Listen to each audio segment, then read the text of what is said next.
सभी विद्यार्थियों का छवि कैरियर इंस्टीट्यूट में स्वागत है। आज हम लोग पढ़ने वाले हैं हिंदी में संधि के बारे में। हमने आपको पहले वीडियो में संधि कितने प्रकार की होती है, संधि किसे कहते हैं, संधि का विलोम क्या होता है, इसके बारे में चर्चा की। तो आज हम लोग संधि में स्वर संधि के बारे में पढ़ेंगे। संधि में किस संधि के बारे में पढ़ेंगे? स्वर संधि के बारे में पढ़ेंगे। देखिए, जैसे हमने आपको बताया था जो स्वर संधियां होंगी वो कितने प्रकार की होती हैं। तो स्वर संधियां 5 प्रकार की होती हैं, जिनके नाम इस प्रकार है: दीर्घ, गुण, वृद्धि,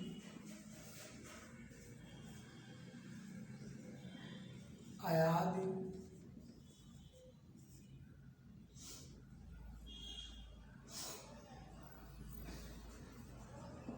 और ये 5 प्रकार की संधियां हैं, जिनके नाम हैं कौन कौन से? दीर्घ, गुण, वृद्धि, आयादी और यण।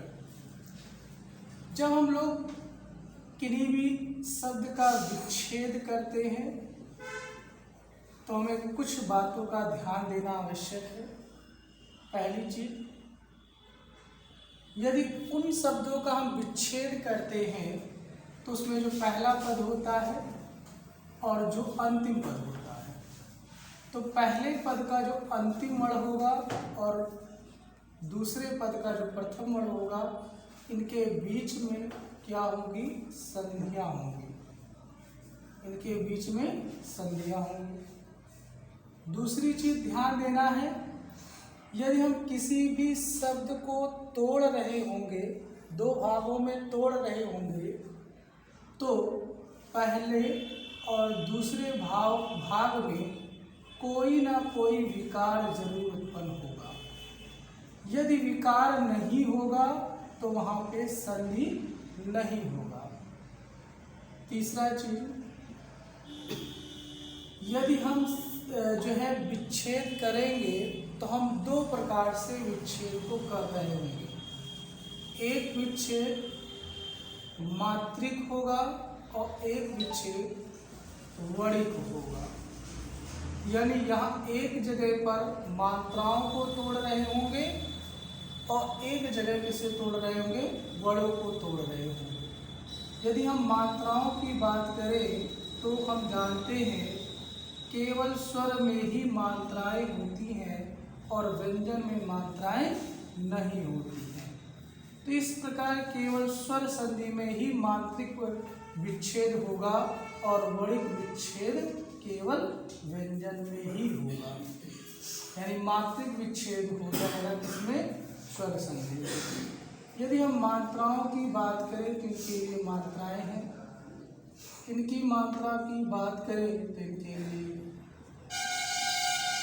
ये बड़ी की मात्रा है और ये छोटा ओ की है, ये बड़ा ओ, ये री की मात्रा है। यहाँ पे ए की मात्रा है और ये ए की मात्रा है। यहाँ पे ओ की मात्रा है और ये औ की मात्रा है। तो इस प्रकार स्वरों की संख्या कितनी होती है? इन 11 स्वरों से। इन्हीं 11 स्वरों की मात्राओं का विच्छेद होगा तो मात्रिक विच्छेद, और यदि हम किसी भी वर्ण का विच्छेद करेंगे यानी वर्णों को तोड़ेंगे तो वहाँ पे वणिक विच्छेद होगा। चौथी चीज जान लें, नोट कर लें कि जितने भी शब्द के हम संधि कर सकते हैं यानी उनका तोड़ कर सकते हैं, वे सभी शब्द जो होंगे वह तत्सम शब्द कहलाएंगे। तत्सम शब्द कहलाएंगे। यानी जिन शब्दों को हम तोड़ सकते हैं तो वहां पे वो सभी शब्द क्या कहलाएंगे? तत्सम कहलाएंगे। अब हम देखते हैं, जैसे हमने लिखा विद्यालय, हमने लिखा चिड़ियाघर, चिड़ियाघर। यदि हम इसका विच्छेद किए तो विद्या, धन, आलय, और हम इसका यदि विच्छेद किए तो हमने लिखा चिड़िया धन घर। अब हम देख पा रहे हैं इस शब्द का इस प्रकार विच्छेद कर रहे हैं, यहाँ विद्यालय का इस प्रकार विच्छेद कर रहे हैं। विच्छेदन में कोई भी विकार उत्पन्न नहीं हो रहा है, हमने देखा। तो क्या है, इसमें कोई विकार नहीं उत्पन्न हो रहा है, यानी चिड़िया यहाँ लिखा है तो चिड़िया यहाँ लिखा है, घर यहाँ लिखा है तो घर यहाँ लिखा है, यानी इनके न पूर्व पद में न अंतिम पद में कोई विकार नहीं है। लेकिन यहाँ पे पूर्व पद में देखिए विद्या लिखा हुआ है और यहाँ पे मात्रा लगी थी तो यहाँ अक्षर लिखा हुआ है, तो इसका मतलब यहाँ पे विकार है। तो इस जगह पर संधि होगी और यहाँ पे संधियाँ नहीं होंगी। तो हर जगह संधि नहीं होगी, संधि होगी तो एक जगह विकार उत्पन्न होगा। दूसरी चीज ध्यान है कि जैसे हमने कहा कि पहले वर्ण का जो अंतिम होगा और जो दूसरे वर्ण का प्रथम होगा, इन्हीं के बीच में संधियाँ होंगी। देखिए पहले वर्ण का जो अंतिम है यहाँ पे आ, और दूसरे वर्ण का जो अंतिम है पहला है वहाँ पे आ, तो इन्हीं के बीच में क्या होगी, संधियाँ होंगी। इन्हीं के बीच में क्या होगी, संधियाँ होंगी। आइए देखते हैं क्रम से इस स्वर दीर्घ संधि के बारे में, गुण संधि के बारे में, वृद्धि संधि के बारे में, अयाल संधि के बारे में और यड़ संधि के बारे में। तो पहले हम आपको पढ़ाएंगे कौन सी संधि के बारे में, दीर्घ संधि के बारे में। तो ये तो आपकी थी दीर्घ संधि से कुछ महत्वपूर्ण बातें। संधि का जो विच्छेद करेंगे तो उसमें जो अंतिम यानी पहले का जो अंतिम अक्षर होगा और जो दूसरे का प्रथम अक्षर होगा उनके बीच में संधियाँ होंगी। और दूसरी चीज़ ध्यान देंगे कि यदि हम संधि को अलग अलग शब्दों को तोड़ रहे हैं तो उसमें किसी न किसी शब्द में विकार जरूर उत्पन्न होगा, कोई ना कोई विकार होगा। तीसरी चीज़, हम उसको मात्रिक के आधार पर भी तोड़ सकते हैं और वर्णों के आधार पर भी तोड़ सकते हैं, मात्रिक भी हो जाएगा और वर्णिक हो जाएगा। चौथी चीज, जितने भी शब्दों की हम संधि कर सकते हैं, सभी संधि जो होंगे, सभी शब्द जो होंगे वो कौन से शब्द के अंतर्गत आएंगे, तत्सम शब्द आएंगे। देखिए पांचवी चीज भी बता देते हैं। पांचवी चीज यह है कि जब हम दो अलग अलग भागों में इसे तोड़ रहे होंगे तो वर्तनी का भी ध्यान देंगे। यदि इसमें वर्तनी जो है यानी इसमें जो इमला है वो गलत नहीं होना चाहिए, यानी वर्तनी का भी ध्यान देंगे। दोनों में वर्तनियाँ शुद्ध होनी चाहिए और दोनों के कोई ना कोई मतलब जरूर लिखें। आइए हम लोग संधि में क्रम से देखते हैं। तो पहले हम दीर्घ संधि के बारे में देखते हैं। चलिए, दीर्घ संधि क्या है, इसकी परिभाषा हमें नहीं रखना है, ना हमें कोई नियम रखना है, बस हमें देखना है कि कैसे हम संधि को बहुत ही कम समय में याद कर सकते हैं, इसकी परिभाषा को भी समझ सकते हैं। चलिए दीर्घ संधि के बारे में बताते हैं। तो दीर्घ संधि किसे कहते हैं? देखिए, दीर्घ संधि समझने से पहले एक वर्णमाला में कुछ समझते हैं। जैसे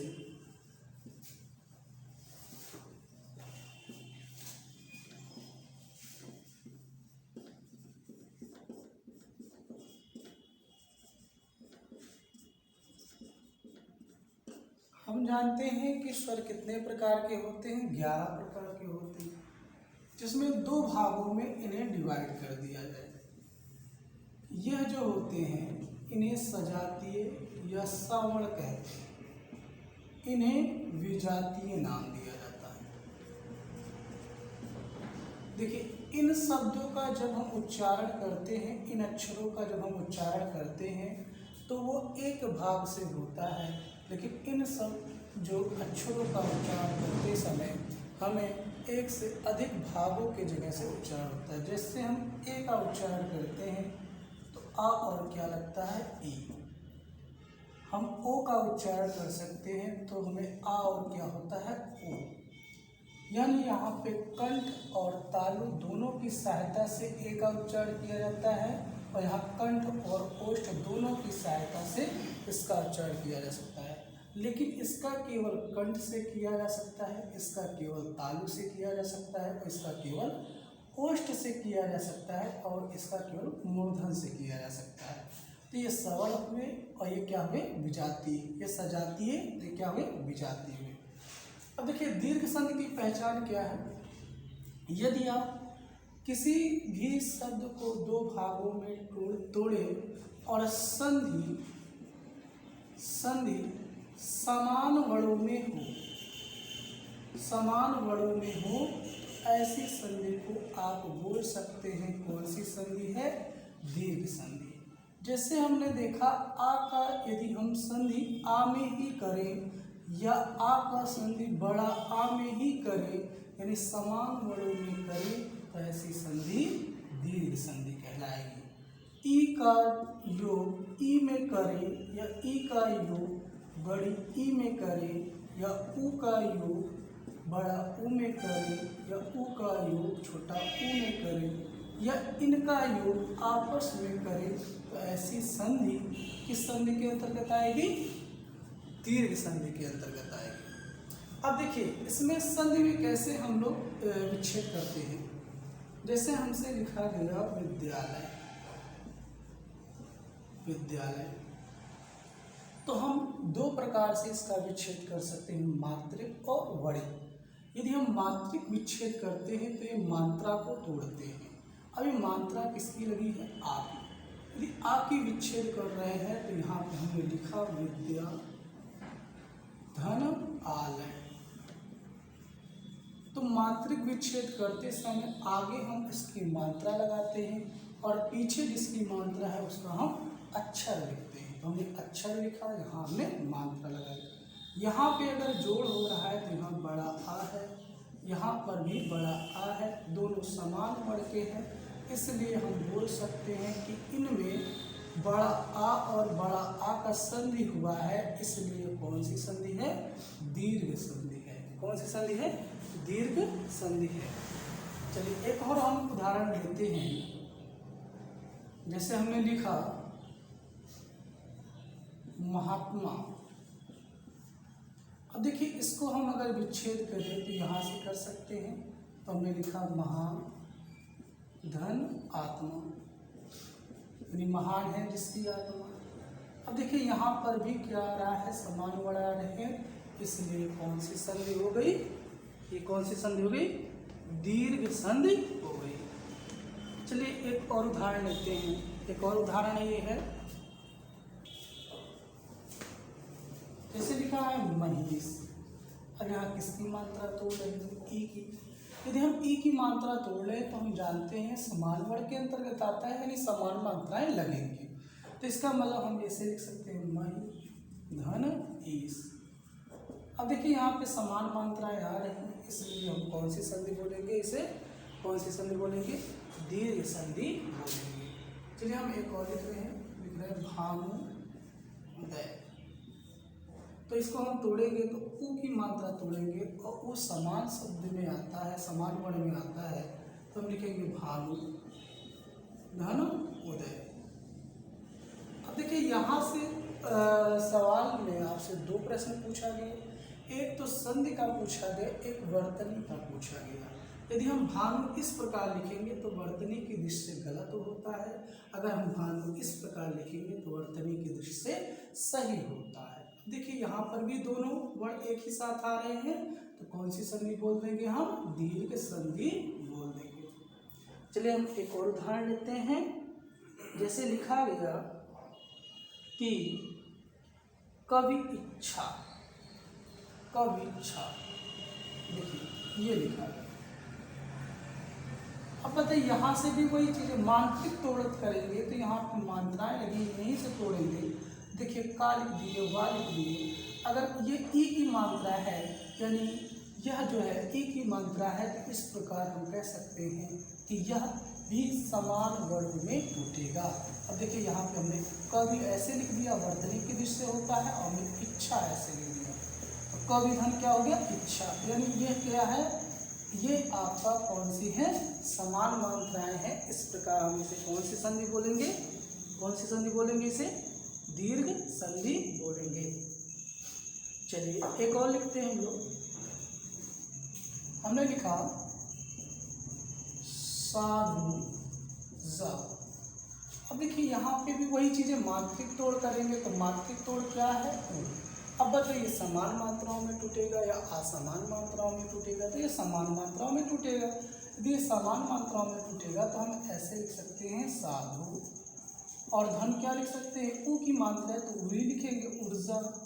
अब देखिए साधु धन ऊर्जा। अब देखिए ये समान मात्राएं आ रही है, इस प्रकार ये कौन सी संधि हो जाएगी, दीर्घ संधि हो जाएगी। यानी दीर्घ संधि वहाँ कहेंगे जब वो समान वर्णों का जोड़ होगा। अब उसमें वर्ण जो होंगे वो छोटा से लेकर कहाँ तक होंगे, री तक वर्ण होंगे। जैसे एक प्रश्न और लेते हैं, जैसे लिखा है मात्र। अब आप बताइए इसमें भी कोई मात्रिक तोड़ करेंगे तो ये किसकी मात्रा है, री की मात्रा है, तो री ही लगाएंगे। यानी हम ऐसे लिख सकते हैं इसको मात्र धन ऋण।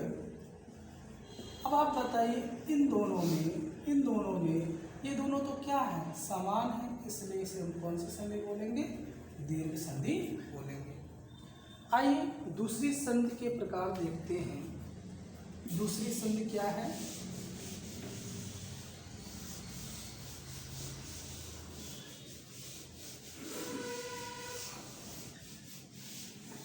देखिए तो ये है दीर्घ संधि के बारे में। अब हम लोग सीखते हैं गुण संधि के बारे में। गुण संधि किसे कहते हैं, देखें गुण संधि क्या होती है।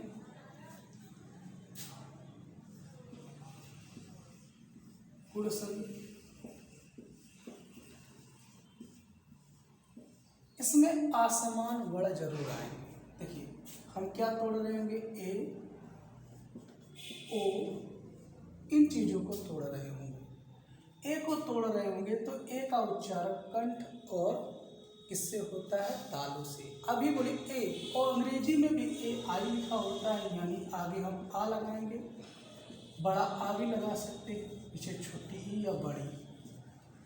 हम अगर मात्रिक तोड़ कर रहे हैं तो आगे हम बड़ा आ या छोटा आ की मात्रा लगाएंगे, और पीछे हम छोटी ई या बड़ी ई क्या लिखेंगे, वर्ण के रूप में लिखेंगे। ऐसे ओ का भी तोड़ेंगे तो ए ओ से आता है, कंठ ओष्ठ से आता है, तो आगे हम छोटा आ या बड़ा आ लिखेंगे, और पीछे छोटा ऊ या बड़ा ऊ लिखेंगे। आगे वही चीजें हम मात्रा लगाएंगे, और पीछे हम क्या लिखेंगे, वर्ण लिखेंगे, यानी वर्ण को हूबहू लिखेंगे। अब देखिए कैसे हम तोड़ते हैं। जैसे हमसे लिखा गया रमेश, तो हम किस मात्रा को तोड़ रहे हैं, एक। अब एक ही मात्रा तोड़ रहे हैं तो हमें आ लगाना है या बड़ा आ लगाना है। यदि हम छोटा आ लगाते तो रम, और बड़ा आ लगाते तो रमा। रमा वर्तनी की दृष्टि से सही है, इसलिए क्योंकि रमा पर्यायवाची होता है लक्ष्मी। और प्लस अब देखिए पीछे हम ई लगा रहे हैं, छोटी या बड़ी। अगर हम छोटी ई लगाएंगे तो इस प्रकार ईस लिखेंगे, और बड़ी ई लगाएंगे तो इस प्रकार लिखेंगे। ईश्वर ईस में जो है बड़ी ई का प्रयोग किया जाता है, इस प्रकार इसका विच्छेद हुआ। रमेश का विच्छेद रमाधन ईस, यानी रमा मतलब लक्ष्मी के स्वामी, और लक्ष्मी के स्वामी किसकी पर्यायवाची होता है, आप जानते होंगे। अब देखिए यहाँ पे हम किसका किसका जोड़ किया गया है, तो पहले वर्ण का अंतिम में क्या आया है, आ। दूसरे वर्ण का पहला क्या है, बड़ी ई, यानी यहाँ पे आ और ई का जोड़ किया गया है। अब बताइए आ और ई का जोड़ किया गया है तो किसकी मात्रा लगी थी, ए की मात्रा लगी थी, यानी आ और ई का जोड़ करने पर ए आया है। इस प्रकार की संधि कौन सी संधि हो जाएगी, गुण संधि हो जाएगी। एक और उदाहरण लेते हैं। जैसे हमने लिखा विवाहो सो, फिर वही चीज हम मात्रिक तोड़ कर रहे होंगे। मात्रिक तोड़ करेंगे, देखिए यहाँ पे किसकी मात्रा लगी है, ओ की। यदि ओ लगा है तो आगे हम आ लिख रहे होंगे, या तो बड़ा आ लिख रहे होंगे। यदि आ लिख रहे होंगे तो हम ऐसे लिखेंगे विवाह।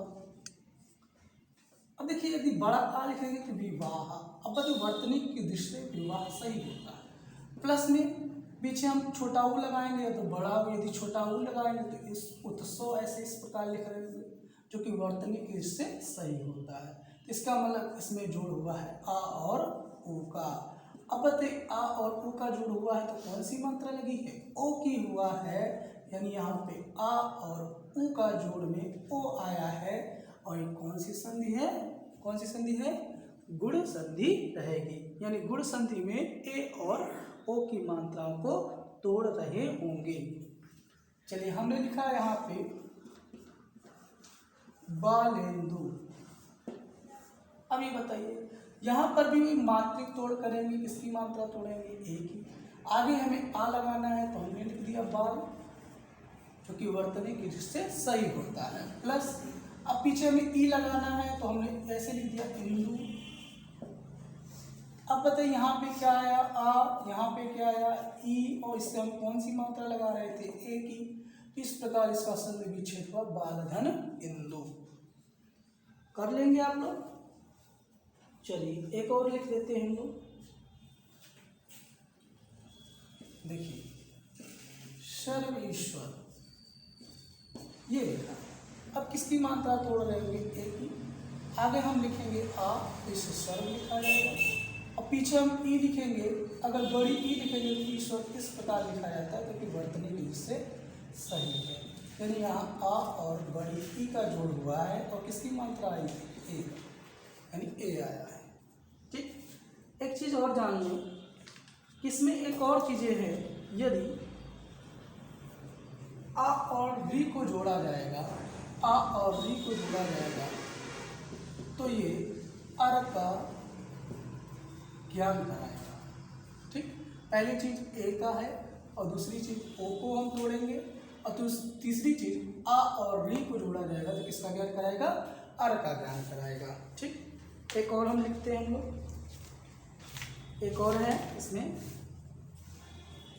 जैसे हमने लिखा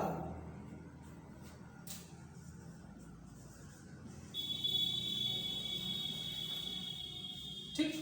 अब यहाँ पे हम किसकी मात्रा तोड़ेंगे? ए की। अगर हम ए की मात्रा लिखें स्व, और देखिए पीछे हम ई लगाएंगे तो इच्छा, स्वधनी इच्छा।